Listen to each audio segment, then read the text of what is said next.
Now, we have spoken a lot here on Breakfast about the financial difficulties faced by unpaid carers, including large fines imposed on those who break the rules around carers' allowance. And now one senior government advisor on dementia has resigned in protest at the way those carers are being treated. His name is Timpson and he joins us now live from Didcot in Oxfordshire. Good morning to you, Mr Timpson. Thanks for your time. Hello, John. Good morning. I think probably my first question is just to explain the reasons behind your resignation, please. Well, if I've been honest, John, it's not about me. It's about the 7.7 million unpaid carers in the UK who are juggling caring responsibilities and work and meeting the financial challenges of life. And as you've heard from your previous package, costs are going up because of a whole variety of issues. And it's a real struggle. The issue of carers' allowance being overpaid and pension credit actually being overpaid and DWP not intervening quick enough. So people are basically building up quite significant amounts of overpayment and find themselves having to pay back huge amounts of money. Is not a new issue. It's been an issue basically. It's been that we've been alive to now for 5 years. And in fact, the Disability Minister is speaking to the Working Pension Select Committee this morning about this very issue. It's time to tackle it. We can't keep kicking the can down the road.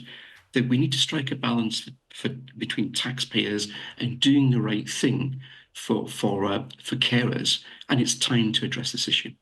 Yeah, we talked about the carers allowance on the programme just a couple of days ago. We had a piece and we heard from various carers who were telling us that they could get the carers allowance. I think it's just under £82 a week, isn't it? But if they go over a certain level in terms of their pension or their earnings or other interests, they can then lose all of it and face huge sums having to pay it back. If you were in charge of changing the system, what do you think should happen? What would work? Well, it actually, you're right. It's actually £81.90 at the minute. But in terms of what we can do, and I guess my asks of the DWP and the Disability Minister are, we need to basically simplify the benefit system, particularly carers' benefits and pension credit, make them far easier to access. It's time for the DWP to review their vulnerable customer policy and practice. Now, they can take learning from what's happening in regulated sectors, be it financial services or utilities, where there's a great deal of focus. That focus actually being driven by government departments that sponsor the regulators in those sectors to improve awareness and support of vulnerable customers, encouraging organisations and firms to use their data to better identify people in moments and times of vulnerability, and where there is a potential harm, intervene and intervene quickly. And intervening quickly is very important because, if someone is overpaying, let's get onto it as soon as we possibly can. And I think the DWP should take responsibility for doing that, not putting the onus on the benefit claimant to raise their hand and navigate the complexities of the benefit system and flag they've got an issue. So getting in quick is an issue. I think equally we need to just think about the culture. I mean, there's a lot that Social Security Scotland are doing that I think is useful in terms of taking an approach where they're lived experience informed, they're inclusive by design, but they're putting a great focus on empathy, dignity and respect, not stigmatising people into the danger that happens all too frequently. I think we're in Scotland, they're also looking at the appointment of a disability commissioner to convene, challenge and champion on behalf of disabled people. I think that brief should be, and I support that campaign, but I think the campaign should be extended for that commissioner role to support carers as too. And equally, I think that the commissioner role is something that is needed in England, Wales and Northern Ireland as well. It is. I mean, that's the kind of role that I can imagine somebody like yourself doing, maybe even you doing in the future.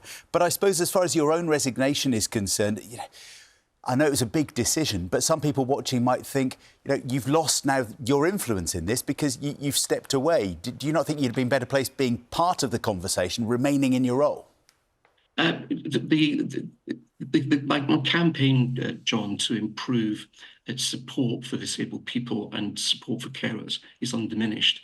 I wear other hats. I'm a financial inclusion commissioner, and I sit on the financial service consumer panel. Don't get me wrong, I still support the colleagues that are members of that champion group that are still there. I still campaign for change. But as a point of principle, you do have to make a stand. And with the select committee this morning, speaking to the disability minister, it's some time that someone stood up and took a stand.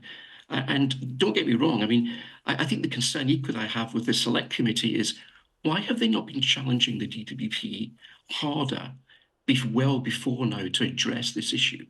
We really do need to look at not only the bringing the DWP into, in terms of vulnerable customer policy, into line with regulated sectors, but I think we need to up our scrutiny of the DWP as well to make sure that they're acting better on behalf of taxpayers, but they're better serving the people in need, and particularly where those people are vulnerable.